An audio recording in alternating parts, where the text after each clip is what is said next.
Film के आगाज में हमें दिखाया गया है कि दो लड़कियां हंटर और बेकी एक बड़े 2000 मीटर ऊंचे टावर पर फंसी हुई हैं। वो मदद के लिए फोन करने की कोशिश करते हैं, लेकिन ऊंचाई की वजह से उनके फोन का कोई रिसेप्शन नहीं है। सबसे बुरी बात यह है कि टावर सहरा के बीच में है, इसलिए किसी की तरफ से देखा जाना नामुमकिन है। मामलात को मजीद खराब करने के लिए कुछ गधों ने उन पर हमला करना शुरू कर दिया है। अगर वो सो जाते हैं तो वो बराह रास्त अपनी मौत के मुंह में चले जाएंगे। इसके बाद कहानी फ्लैशबैक में चली जाती है, जहां बेकी, इसका साथी डैन और उसका सबसे अच्छा दोस्त हंटर चट्टान पर चढ़ते हैं। जब डैन एक छोटे से सुराख से गुजरता है तो उनमें से तीनों का अच्छा वक्त गुजरता दिखाई देता है। वो गिरफ्त हासिल करने के लिए सुराख के अंदर हाथ डालता है, लेकिन अचानक एक पिंडा उभरता है जिससे वो गिर जाता है और रस्सी में फंस जाता है। डैन चट्टान पर झूमने की पूरी कोशिश करता है, लेकिन कोई फायदा नहीं हुआ। बेकी और हंटर भी इसकी मदद करने की कोशिश करते हैं, लेकिन रस्सी टूट जाती है और डैन इसकी मौत के मुंह में चला जाता है। इसके बाद ये मंजर 51 हफ्तों बाद बदल जाता है और बेकी अभी तक इस वाकये से परेशान है। वो अफसुर्दा दिखाई देती है और जरूरत से ज्यादा शराब पी रही है। बेकी के वालिद जेम्स इसके बारे में फिक्रमंद हैं और इसे अपनी जिंदगी के साथ आगे बढ़ने के लिए कायल करने की कोशिश करते हैं, लेकिन वो इसकी बात नहीं मानती है। एक रात वो जरूरत से ज्यादा दवा खाकर अपनी जान लेने पर गौर करती है। जैसे ही वो ये करने ही वाली है, इसे काफी देर बाद हंटर का फोन आया।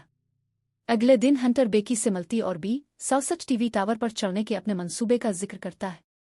वो बेकी को अपने साथ शामिल होने की दावत भी देती है, इस बात का जिक्र करते हुए कि वो इस मुहिम जोई को दोबारा जिंदा कर सकते हैं जो वो तवील अरसे से गायब है। बेकी, जो तकलीफ में है, इसे करने में कोई दिलचस्पी नहीं दिखाती है। ताहम अगली सुबह जब वो डैन के साथ अपने वक्त के बारे में याद दिलाती है तो वो अपना ख्याल बदल लेती है और उसके लिए चढ़ने का फैसला करती है। कुछ ही देर बाद वो दोनों टावर की तरफ जाते हैं। रास्ते में बेकी ने अपने फोन पर हंटर की कुछ पुरानी तस्वीर देखी। जब वो तस्वीर के जरिए स्क्रॉल करती है तो वो हंटर पर एक आदमी का हाथ देखती है। बेकी इस शख्स के बारे में पूछती है, लेकिन हंटर कोई मालूमात जाहिर नहीं करती। इसी वक्त बेकी को अपने वालिद का फोन आता है, लेकिन वो इसका जवाब नहीं देती।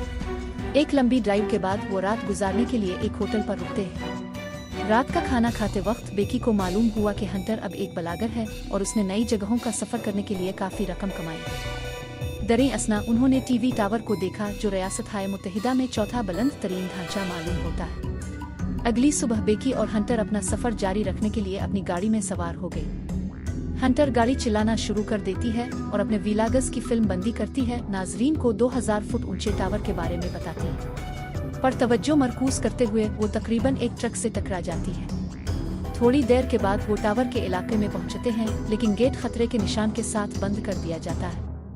कत नजर वो अपनी गाड़ी को छोड़ने और वीरान जमीन से चलने का फैसला करती है।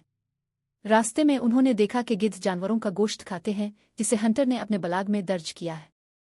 वो सोशल मीडिया पर जानवर की तस्वीर भी अपलोड करती है, जहां इसे तेजी से बेशुमार लाइक्स मिल जाते हैं। चंद लम्हों बाद वो टावर पर पहुंच गए और हंटर ने अपनी ब्लॉगिंग दोबारा शुरू की। दूसरी तरफ बेकी चढ़ने से घबरा जाती है, क्योंकि इसे अपने माजी की याद आती है। वो हार मान लेती है, लेकिन हंटर इसे अपने खौफ का सामना करने पर आमादा करती है। हंटर फिर अपनी रस्सी को बेकी से जोड़ती है और टावर के अंदर सीढ़ी के जरिए चढ़ना शुरू कर देती है। पूरा टावर जंग आलूद दिखाई देता है, सीढ़ी हिलती दिखाई देती है और नट बोल्ट खिले हैं। जब बेकी चढ़ रही थी, सीढ़ी की धात की सलाखों में से एक टूट गई, जिसकी वजह से वो खौफजदा हो गई। इसके बावजूद वो अपनी हिम्मत जमा करती है और अपनी चढ़ाई जारी रखती है। आखिरकार वो आधे रास्ते पर पहुंचती हैं और देखते हैं कि ये शहर खिलौनों के शहर की तरह लगता है। वो एक मुख्तसर वक्फा लेती हैं, कुछ पानी पीते हैं और फिर अपनी चढ़ाई दोबारा शुरू करती है। कुछ वक्त के बाद वो 1800 फुट चढ़ती हैं और अब सिर्फ टावर के बाहर सीढ़ी से बकिया 200 फुट चढ़ना है। बेकी टावर की हुआ ऊंचाई और जंग आलूद हालत से खौफजदा है। वो हंटर से वापस लौटने की दरख्वास्त करती है, लेकिन सीढ़ी इसे आसानी से आगे बढ़ने को कहती है। इसके बाद वो बाहर की सीढ़ी पर चढ़ना शुरू कर देते हैं, जो कि पिछली सीढ़ी से भी ज्यादा खतरनाक मालूम होती है। जल्द ही वो अपने रास्ते में डिस्कस देखती हैं और उन्हें सीढ़ी के किनारे से अपना रास्ता बनाना पड़ता है। हंटर आसानी से रुकावट पर काबू पाती है और इसे गुजरने में बेकी की मदद करती है। जैसे जैसे वो ऊपर जाती है, हुआ तेज होती जाती है, बेकी को मजीद खौफजदा कर देती है। जब हंटर ने ये देखा तो वो सीढ़ी को हिलाकर इसे और भी डराती है। इसकी वजह से नट बोल्ट ढीले हो जाते हैं और उनमें से एक गिर जाता है।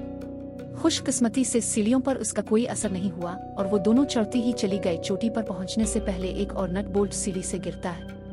आखिरकार वो चोटी पर पहुंच जाती हैं और तस्वीर और वीडियोस लेना शुरू कर देती हैं। फिर भी हंटर मुतमईन नहीं है, लिहाजा वो बेहतर शॉट्स हासिल करने के लिए अपने ड्रोन को पकड़ती है। जल्द ही वो ड्रोन का कंट्रोल बेकी के हवाले कर देती है और मकबूलियत हासिल करने के लिए खुद को किनारे से लटका देती है। इसके बाद वो वापस ऊपर चढ़ती है और बेकी को ऐसा करने की हिदायत करती है। जब सीली ये सुनती है तो वो हैरान रह जाती है और ऐसा करने से इनकार कर देती है। ताहम हंटर इसे कायल करती है, ये दावा करती है कि इसके लिए अपने खौफ पर काबू पाने का यही वाहिद तरीका है। बेकी फिर हंटर का हाथ अपने हाथ में लेती है और आहिस्ता आहिस्ता खुद को टावर के किनारे से लटका लेती है। इसी वक्त हंटर कुछ सेल्फीज लेती है और हाथ फिसलने से पहले बेकी को ऊपर खींचती है। इसके बाद बेकी डैन की राख को उड़ा देती है और इसे आखिरी अलविदा लहराती है, जिससे इन दोनों के लिए एक जज्बाती लम्हा पैदा होता है। अब वो वापस आने का फैसला करती हैं, इसलिए वो अपनी पट्टियां जोड़ लेती हैं और बेकी पहले जाती है। लेकिन जैसे ही वो नीचे चढ़ती है, सीढ़ी टूट जाती है, जिससे वो गिर जाती है। खुशकिस्मती से हंटर रस्सी को पकड़ती है और बेकी को ऊपर खींचने का इंतजाम करती है। करीब करीब मौत के तजुर्बे के बाद वो दोनों पागलों की तरह हंसती है। ताहम उनकी हंसी तेजी से खत्म हो जाती है जब वो देखती हैं कि सीलियां अब वहां नहीं है। वो अपना फोन चेक करती हैं, लेकिन इसमें कोई सिग्नल नहीं है। उन्होंने ये भी देखा कि उनका बैग, जिसमें पानी और सामान मौजूद है, डिस्क पर गिरा है। टावर में वो दूरबीन और एक भड़क उठने वाली बंदूक दरियाफ्त करती हैं, लेकिन वो बेकार है।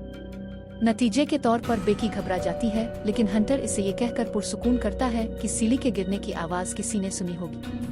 वो बेकी को इस वक्त तक इंतजार करने पर भी कायल करती है, जब तक कि कोई उनकी मदद को न आए। जैसे ही दोनों सूरत हाल से बचने के लिए सोच विचार कर रही है, हंटर ने पिछले मौसम खिजा से बेकी की टांग पर एक बड़ा किट देखा तो इसने फौरन अपनी कमीज जख्म के गिर्द बांध ली।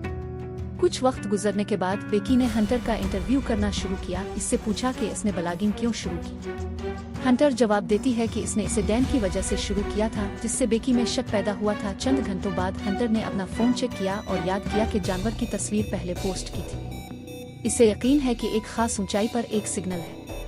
इसे एक आइडिया आता है तो वो एक हेल्प पोस्ट तैयार करती है, अपने फोन को रस्सी से बांधती है और जहां तक हो सकती है इसे भेजती है, इस उम्मीद पर कि इसे सिग्नल मिल जाएगा और उसकी पोस्ट अपलोड कर दी जाएगी।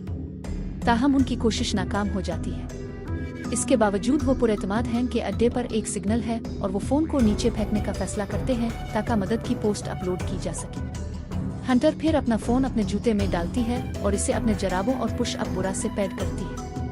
इसके बाद वो जूता फेंकती है और इंतजार करती है। इसी वक्त बेकी ने हंटर के पांव पर एक 143 टैटू देखा। ये इंकिशाफ हुआ है कि डैन ने अपनी मोहब्बत के इजहार के लिए कोड 143 का इस्तेमाल किया।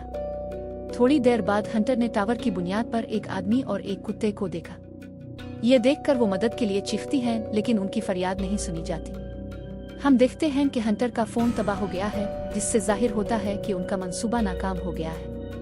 जैसे ही आदमी जाने की तैयारी करता है, बेकी ने आदमी की तवज्जो हासिल करने की कोशिश में अपने दोनों जूते फेंक दिए, लेकिन बेसूद। इसके बाद वो भड़क उठने वाली बंदूक इस्तेमाल करने का फैसला करती है, लेकिन हंटर ने इसे रोक दिया क्योंकि आदमी दिन के वक्त भड़क उठना महसूस नहीं करेगा। दरें असना वो एक और आदमी को भी देखते हैं और दरियाफ्त करते हैं कि वो एक पार्टी के लिए पहुंचे हैं। इसके बाद वो रात को फ्लेयरगन इस्तेमाल करने का इरादा रखते हैं ताकि मर्द इसे आसानी से देख सके।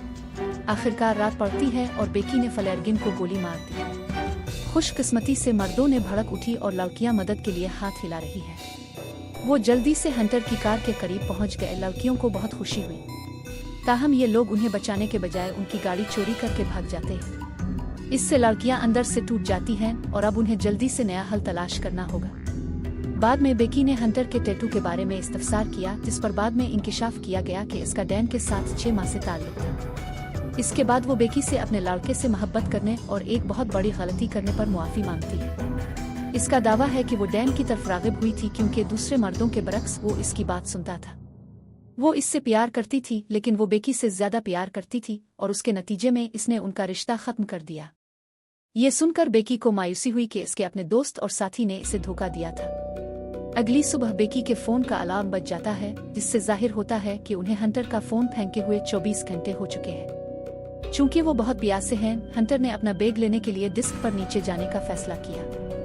वो रस्सी के एक सिरे को टावर और दूसरे सिरे को अपने जिस्म से बांधती है। इसके बाद वो पूरे रास्ते से नीचे उतरती है, लेकिन फिर भी डिस्क तक पहुंचने से कासिर है। अब कोई ऑप्शन बाकी नहीं बचा। हंटर अपना हारंस खोलती है, एक हाथ से रस्सी पर लटकता है और डिस्क पर झूलती है। वो थैला निकालती है और इसमें से कुछ पानी पीती है। फिर वो अपनी सेल्फी स्टिक का इस्तेमाल करती है, बेक को रस्सी पर लगाती है और उससे चिमट जाती है। इसके बाद बेकी रस्सी को खींचती है जबकि हंटर ऊपर चढ़ती है। वो चोटी पर पहुंचने वाली है लेकिन इसके हाथ फिसल गए और वो गिर गई। बेकी के दिल की धड़कन रुक जाती है और जब वो नीचे देखती है तो हंटर को अभी भी बेक पकड़े हुए देखकर इसे सुकून मिलता है। ताहम हंटर का हाथ जख्मी है, इसलिए बेकी इसे ऊपर खींचने के लिए अपनी पूरी ताकत लगाती है। थोड़ी देर के बाद बेकी एक हेल्प नोट लिखती है, इसे अपने ड्रोन के साथ मुंसलिक करती है और इसे वापस लाने पर मजबूर करने वाले को भेजने का फैसला करती है। एक बार फिर नाकाम होने के बाद वो फिर से बेबस है। इस रात के बाद बेकी ने एक खौफनाक ख्वाब देखा कि गिद्ध हंटर के जिस्म को खा रहे हैं। वो फौरन जागती है और इसे एहसास होता है कि ये सिर्फ एक डरावना ख्वाब था। अगली सुबह बेकी को एहसास हुआ कि वो टावर लाइट्स का इस्तेमाल करते हुए ड्रोन को चार्ज कर सकती है। इसके बाद वो खंबे पर चढ़ती है और ड्रोन के चार्जर को लगाती है, लेकिन ये बहुत ढीला है। नतीजे के तौर पर इसे चार्जर को इस वक्त तक पकड़ना पड़ता है जब तक कि ये मुकम्मल तौर पर चार्ज ना हो जाए। शदीद गर्मी और करीबी गधों के मुसलसल हमलों के दरमियान वो मजबूती से खड़ी है, लेकिन इस अमल में वो थैले को टावर से नीचे गिरा देती है। थोड़ी देर बाद ड्रोन मुकम्मल तौर पर चार्ज हो गया और बेकी नीचे चढ़ गया। जल्द ही बेकी ने ड्रोन को होटल की तरफ रवाना किया, लेकिन जैसे ही ये पहुंचने ही वाला है कि एक ट्रक इससे टकरा गया, जिससे वो मुकम्मल तौर पर तबाह हो गया। ये देखकर लड़कियां तबाह हो जाती हैं क्योंकि उन्हें कोई दूसरा रास्ता नजर नहीं आता। बाद में एक तूफान उनकी बका को मजीद पेचीदा बना देता है। बेकी थक चुकी है और सोना चाहती है, लेकिन हंटर ने इसे मना कर दिया क्योंकि गिद्ध इस पर हमला कर सकते हैं। बेकी फिर हंटर का जूता मांगती है कि इसका फोन एक बार फिर नीचे फेंक दे। ताहम हंटर का कहना है कि वो ऐसा करने से कासिर है क्योंकि इसका जूता इसके पाँव में डिस्क पर नीचे है। यहाँ ये इंकिशाफ हुआ है कि हंटर पिछले मौसम खिजा के दौरान बेग को नहीं पकड़ सकता था। इसके बजाय वो डिस्क पर गिर गया और मर गया। बेकी ने अभी बेग निकाला और तब से वो अकेले ही जिंदा है। अफसोस की बात है कि वो इस सारे अरसे में हंटर की मौजूदगी को धोखा दे रही है। रात को बेकी तूफान से बचने का इंतजाम करती है। वो अपने वालिद के लिए एक वीडियो पैगाम भी रिकॉर्ड करती है जिसमें वो घर वापस आने की ख्वाहिश का इजहार करती है। दूसरी जगहों पर जेम्स भी उसके लिए फिक्रमंद दिखाई देते हैं। अगले दिन गिद्ध ने बेकी की बेबसी को देखा और उसके जख्मों को खाना शुरू कर दिया। इसी वक्त बेकी ने गिद्ध को पकड़ लिया और उसका सर धात की सतह पर मारा, जिससे वो हलाक हो गया। इसके बाद वो जिंदा रहने के लिए गिद्ध का गोश्त खाती है। इसके जिस्म में कुछ तवानाई पैदा करने पर वो खुद को रस्सी से बांध लेती है और इस डिस्क पर छलांग लगाती है जहां हंटर की लाश पड़ी थी। इसके बाद वो जेम्स को पैगाम भेजती है और अपना फोन हंटर के जूते में रख देती है। इस बार इसने जूता हंटर के जिस्म के अंदर डाला और इसे नीचे फेंक दिया।